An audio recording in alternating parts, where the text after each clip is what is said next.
Once upon a time, there was a merchant and his wife. They had a baby daughter called Jahidi.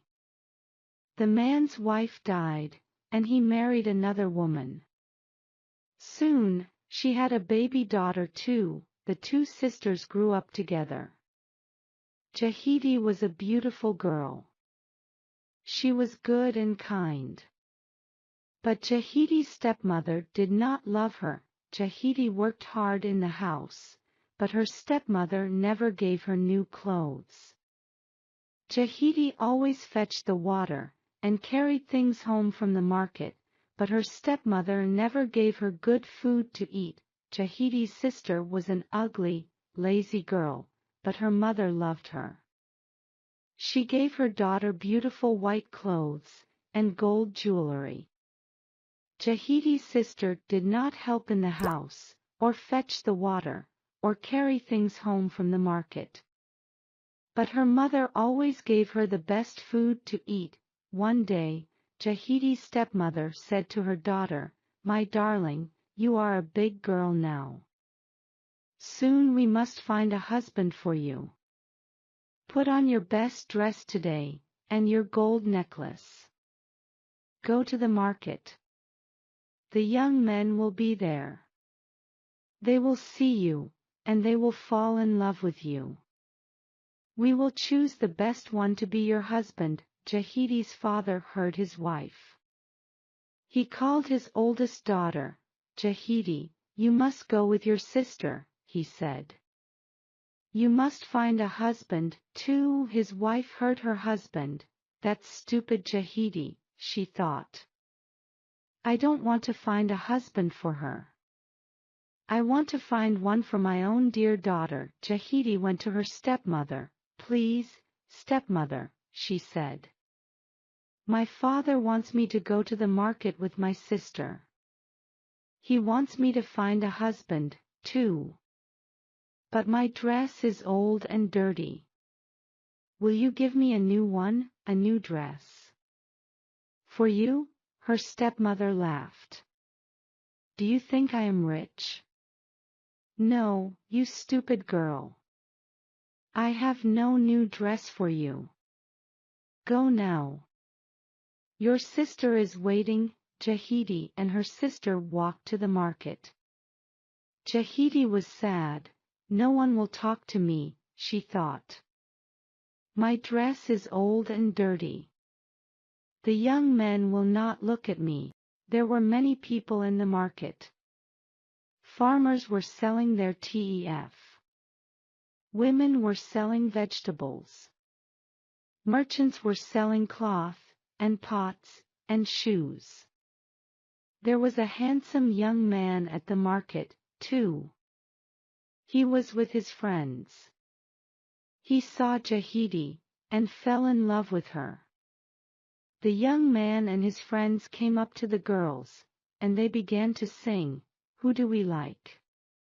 Who is the best? Here's an ugly girl in a new white dress. We say, 'No' to her, but we say, 'Yes' to the beautiful girl in the ugly dress." The young man wanted to talk to Jahidi, but her sister was angry. "No," she said. "Our mother is waiting for us. Come, Jahidi, we must go home." The two girls went home. "Well," said Jahidi's stepmother. "What happened at the market?" "Oh, mother," Jahidi's sister said. "The young men were so foolish. They sang, 'Who do we like? Who is best? Here's a girl in a new white dress. We say, 'No' to her, but we say, 'Yes' to her sister in the ugly dress." "What?" said her mother. "That is very strange. Don't worry, my dear. Next week you will go to the market again, and you will wear Jahidi's dress, and she will wear yours." So the next week, the two sisters went to the market again. Now Jahidi was wearing her sister's beautiful white dress, and she wore her sister's gold necklace round her neck. But her sister was wearing Jahidi's dirty old clothes. The handsome young man and his friends were there waiting for them. They sang, "Here comes the girl that we like best, not the ugly girl in the dirty dress. We say no to her, but we say yes to the beautiful girl in the new white dress."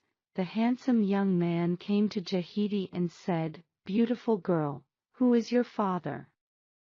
Who is your mother? I want to come to your house and make you my bride." The two girls went home. "Well," said Jahidi's stepmother, "what happened today?" "Mother," said Jahidi's sister, "the young men looked only at Jahidi, and the most handsome of them all wants to marry her. I am angry with my sister. I want that young man for myself." Her mother was very angry. "That girl, Jahidi, will always bring us trouble," she said. "I don't want her here in my house any more. Listen, daughter. Take your sister to the forest. Cut branches from the trees to make a place for a bride. Tell your sister to climb up into the tree. While she is in the tree, put some laga bark near the river. In the evening, she will go to the river to fetch water.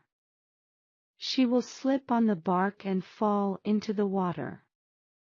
And that will be the end of her." So the sisters went to the forest. Jahidi climbed up a tree. She was happy. "My bridegroom will come for me," she thought.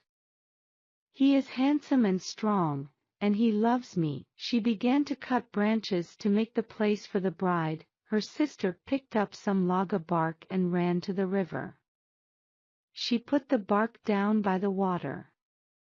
Then she went back to the forest. "Jahidi," she called. "Come down from the tree, you lazy girl. My mother is calling you. She wants water. You must go to the river and fill your pot." Jahidi came down from the tree. She left the branches in the forest and ran home. She picked up her pot and hurried to the river. But her feet slipped on the laga bark, and she fell into the water. Now, a wicked demon lived in the river. He jumped up and caught Jahidi. She could not escape from him. "You are mine now," the demon said, "and I will never let you go." Jahidi's father, the merchant, was traveling far away from home. The next day, when he returned, he said to his wife, "Where is my daughter? Where is my dear Jahidi?" "I don't know," his wife said. "She ran away, and she didn't come back." Then the bridegroom came to the merchant's house, with all his friends. "Where is Jahidi?" he said. "Where is my beautiful bride?" "I don't know," said Jahidi's stepmother. "She went out, and she didn't come home." Jahidi's father was very sad. He did not eat. He did not drink. He could not sleep at night. His wife said, "Eat, husband. Drink, my dear, Jahidi will come. She will soon be here." But her husband answered, "I will not drink, I will not eat, I want my child, my daughter sweet." Then he said to his wife, "Go and call my daughter. Call Jahidi. Tell her to come home to her father." So Jahidi's stepmother went down to the river. She stood by the water, and she called out, "Jahidi, your father will not eat, he will not drink, he sits at home. Why are you hiding? Why do you wait? Your mother is calling. Come, child, come." She did not see Jahidi, but she heard her voice. "My mother is dead, but I know you wanted to kill me, and drown me too. Tell my father to drink and eat. He has lost Jahidi, his daughter sweet." Jahidi's stepmother went home to her husband. "Well, wife," he said, Where is my daughter? She will not come, his wife said. She is a wicked girl. She does not respect you. She said, tell my father to drink and eat. Jahidi has friends that she wants to meet. Her husband did not believe her. What have you done to my daughter? He said. Go and find her, and bring her to me.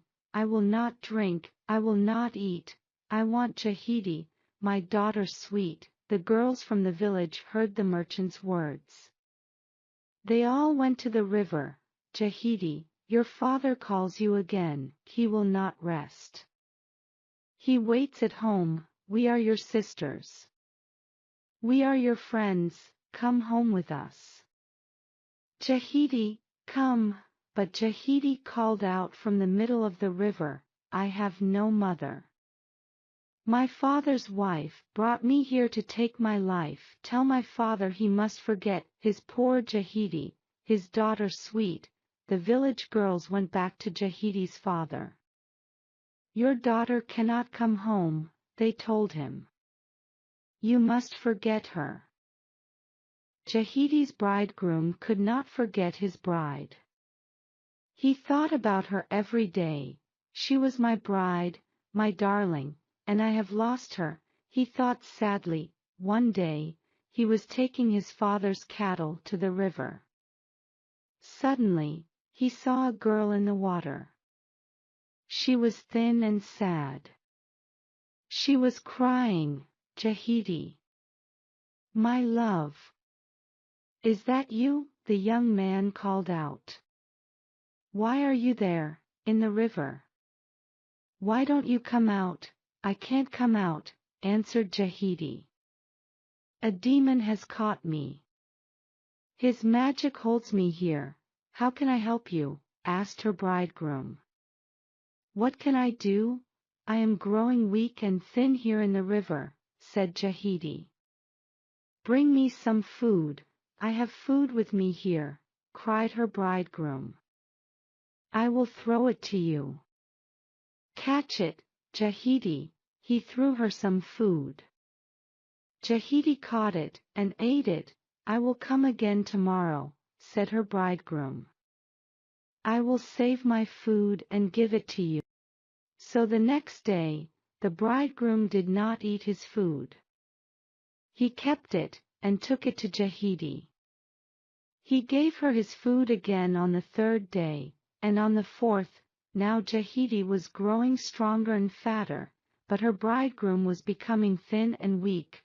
What is wrong with you? His father asked him.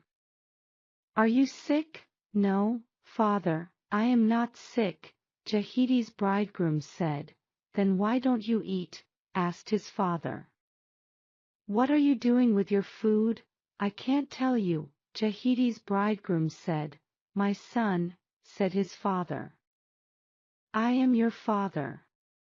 If you have a problem you must tell me.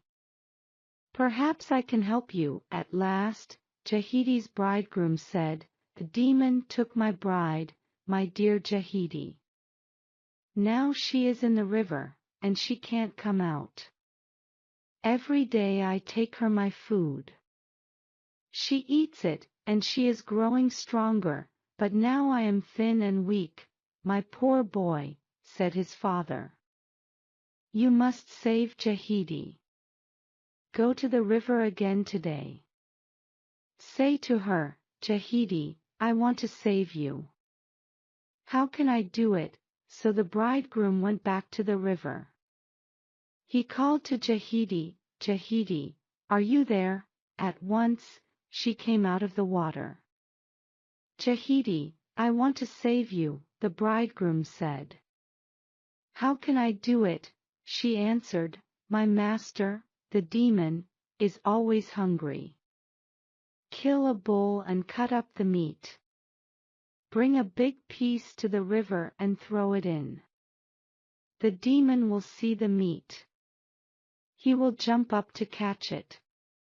Then he will let me go, and I will run out of the water. The bridegroom went back to his father. He told him everything. Take my biggest bull, his father said. Kill it, and throw the meat to the demon." So the bridegroom killed the bull, and he took the meat to the river. He threw it into the water. At once, the demon jumped up to catch the meat. Hungrily, he began to eat it. "Come, Jahidi, come!" her bridegroom shouted. Jahidi began to run out of the water. But another demon was waiting near the edge of the river. This demon was blind. "Meat! I can smell meat," he shouted. He heard Jahidi, and he jumped on her. She pushed him away. His hand caught her breast, and tore it off, but Jahidi ran out of the river, into the arms of her bridegroom. "My beautiful girl," he cried. "You are safe at last." "I am safe, but I am not beautiful now," Jahidi said. "Look at me. I have only one breast." "You are beautiful to me," said her bridegroom. So Jahidi and her bridegroom were married, and they had many children, and lived happily ever after. Was a writer. I wrote books. I write now too, but nobody knows about it because nobody can see me now. This is my story. Last January, I decided to write a novel. I needed a quiet place, so I left my home and found a little room. It was nice and quiet, just a room for a writer. I began to work on my book and felt very happy. But then things began to happen, strange things. One day, when I returned to my room from a cafe, I found that my pen had disappeared. I looked for it everywhere, on the table, on the floor, on my chair, and then on the table again. It wasn't anywhere. That night another strange thing happened. I was in bed and the room was very quiet. Suddenly I heard a voice, a man's voice. "Who's there?" I cried. There was no answer and there was nobody in the room. It all seemed very strange and I didn't know what to do. After that, strange things started to happen every day. But I had to finish my book, so I stayed there. The room was very small. There were not many things in it, only a bed, a table, and a chair. And there was an old mirror on the wall. And then, one day, I looked in the mirror and I saw him. The other man. It wasn't me. This man had a beard, but I didn't. I closed my eyes and looked again. This time, I saw my face in the mirror. Nonsense. I thought. There couldn't have been another man, but that day I didn't work on my book. I couldn't. I went for a walk, and when I came back I looked in the mirror again. There wasn't another man. It was my face. But it didn't make me happier. When I went to bed, I couldn't sleep. I'll leave this place tomorrow, I thought. And after that, I fell asleep. I had a terrible dream that night. The other man was standing by my bed and speaking to me. "You'll never leave this place," he said. "You'll always stay with me." I woke up in a cold sweat. "I'm leaving this place. I won't stay here any longer," I said to myself. I jumped out of bed and quickly put all my things in a suitcase. Then I looked in the mirror and froze on the spot. I couldn't see the other man in the mirror. But I couldn't see my face in the mirror either.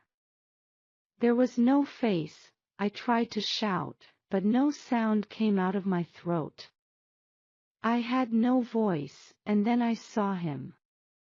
I saw the other man, the man with the beard. But he wasn't in the mirror. He was sitting at the table, with my pen in his hand. He was writing my book with my pen. I was angry and I tried to speak. But I couldn't, because I had no voice. The other man was silent.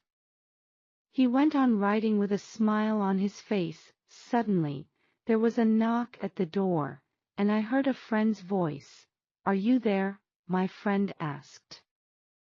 "I want to see you." I was very happy. My friend will help me, I thought. But I couldn't move. The other man went to the door and opened it. "Come in," he said to my friend. "Come and see my room. I'm writing my book." My friend came into the room, but he didn't see me. He smiled at the other man. "Oh, you've grown a beard." I tried to speak again and again, but I couldn't. My friend didn't see me and he couldn't hear me. He only saw the other man. That is my story. The other man has my room. And he also has my face and my voice. He will finish my book, too, but the other man doesn't know one thing. I can write, I can tell my story. And I'm telling it to you. Heron and the hummingbird lived near a big lake. They were good friends, but they were very different. Heron was tall, strong, and slow, and Hummingbird was small and very fast. Heron and Hummingbird loved to eat fish from the lake. Heron liked the big fish, and Hummingbird liked the little fish. One day Hummingbird said to Heron, "There are not enough fish in the lake for you and me. Let's have a race. Let's fly for 4 days to the old tree near the river. The winner of the race can have all the fish in the lake, but the loser must never eat fish again." Now Hummingbird was much faster than Heron, and he knew he could win the race easily. But Heron was a kind bird, and he didn't like to say no to anyone. "That's a good idea," he said. The next morning, Heron and Hummingbird met at the lake. "Good morning, my friend," said Heron. "You think you can fly faster than me, do you, Heron?" Hummingbird laughed. "Remember, we are going to fly to the old tree near the river. The winner of the race can have all the fish in the lake, but the loser must never eat fish again. Are you ready, Heron?" said Hummingbird. 3, 2, 1. "Go!" he cried, and the two birds flew up above the lake. Heron flew slowly, but he didn't look down. His long wings never stopped moving. He just flew and flew. Hummingbird flew very fast, but he was soon bored. Every time he saw a pretty flower, he flew down and drank from it. Sometimes, when Hummingbird drank from the flowers, Heron flew ahead of him. When Hummingbird saw this, he flew quickly after Heron, and soon he was in front again. "Why don't you fly faster?" Hummingbird called to Heron. "Then you can drink from the flowers too." Hummingbird looked at Heron behind him, and laughed. "I'm going to win this race easily," he thought. Flap, flap, flap, flutter, flutter, flutter. All day the birds flew. Heron flew slowly, but he was strong and he never stopped. Hummingbird flew fast, but he went up and down, up and down. At last evening came. Hummingbird was tired, so he found a good place in a tree and stopped for the night. Heron is very slow, he thought. I can soon fly ahead of him in the morning, and soon he fell asleep. Heron didn't stop. Flap, flap, flap. He flew all night. The big white moon shone on the trees below, but Heron didn't look down. He just flew and flew. "Good morning, my friend," said Heron. Hummingbird flew ahead and looked back. Aren't you tired, Heron? He laughed. I had a very good sleep, and I'm in front of you again. Flap. Flap. Flap. All the second day, the big heron flew, and he never stopped or looked down. Flutter. Flutter. Flutter. The little hummingbird flew up and down, up and down. He stopped and drank from the pretty flowers, and then he flew ahead of Heron once more. On the second night, Hummingbird slept in a tree again, but Heron flew all night, and on the third day, Hummingbird flew in front of Heron again. He drank from the flowers and then fluttered near the big bird. Aren't you tired, Heron? He called. Don't you want to stop? On the third night, Hummingbird stopped in another tree. We're nearly at the river now, he thought. In the morning I can fly ahead of Heron. I can fly to the old tree and win the race. Then I can eat all the fish in the lake. Heron was tired. But he felt a little wind on his wings, and he didn't stop. He just flew all night. Flap. Flap. Flap. Hummingbird slept well again, and the next morning he felt good. I'm going to win the race today, he laughed, and he flew after Heron, but it was very windy, and Hummingbird couldn't fly well. He fluttered his wings faster and faster, but the wind pushed him back. Where's Heron? He thought. But he couldn't see Heron anywhere. Hummingbird saw the old tree. The old tree near the river, and at the top of the tree, he saw Heron. Heron was the winner. I am much faster than you, Hummingbird said to Heron. How did you get here? How did you win? I flew all night, said Heron. You drank from the flowers and you slept. But I felt the wind coming and I never stopped. This morning I arrived at the old tree. I'm tired and hungry, but I'm the winner. So after that, Hummingbird never ate fish again. He flew around the pretty flowers all day, and drank from them. He and Heron were still good friends. But now Heron had all the fish in the lake. He was very happy, and this is why now, herons everywhere eat fish, and hummingbirds drink from flowers.